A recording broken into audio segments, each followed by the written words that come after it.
कि महाभारत के युद्ध क्षेत्र में भगवान श्री कृष्ण ने अर्जुन को उपदेश दिया था, उसी को गीता के नाम से हम लोग जानते हैं। जब युद्ध समाप्त हो गया तो एक बार अर्जुन भगवान श्री कृष्ण के शरण में बैठे थे।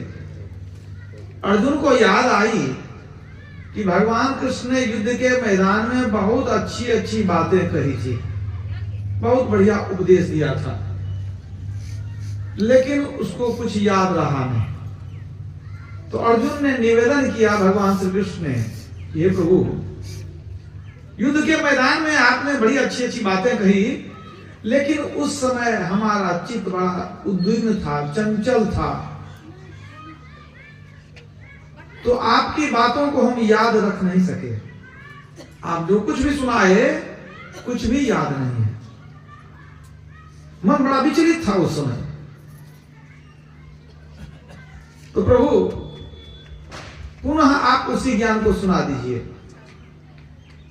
भगवान कृष्ण मुस्कुराते हुए बोले कि अर्जुन, ये कब संभव है कि उन्हीं बातों को उसी तरह से फिर से तुमको हम सुना दें। उस समय हमारे मन की अवस्था कुछ और थी, हमारी भावदशा कुछ और थी, मैं तुमको सुनाता चला गया। अब यह संभव नहीं है कि उसी ज्ञान को उसी तरह फिर से सुना दे तुमको। तो अर्जुन हाथ जोड़कर कहता है, तो प्रभु, तो जो ज्ञान सुनाए तो हमारे किसी काम का नहीं हुआ, तो हमारा कल्याण कैसे होगा?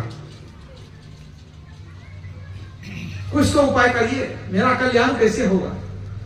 भगवान कृष्ण ने कहा कि जो ज्ञान मैंने तुमको सुनाया, उस ज्ञान को हूबहू उसी रूप में अब तो नहीं कह सकता हूं, लेकिन सार रूप में तुमको वही ज्ञान पुनः सुना देता हूं, संक्षेप रूप में, सार रूप में। दोबारा भगवान श्री कृष्ण उसी गीता के ज्ञान को सार रूप में सुना दिए, संक्षेप में सुना दिए। और जो सुना दिए उसको क्या कहते हैं? उसको कहते हैं उत्तर गीता। जो गीता हम लोग पढ़ते हैं वो है श्रीमद् भगवद गीता। और भगवान कृष्ण दोबारा जो सुनाए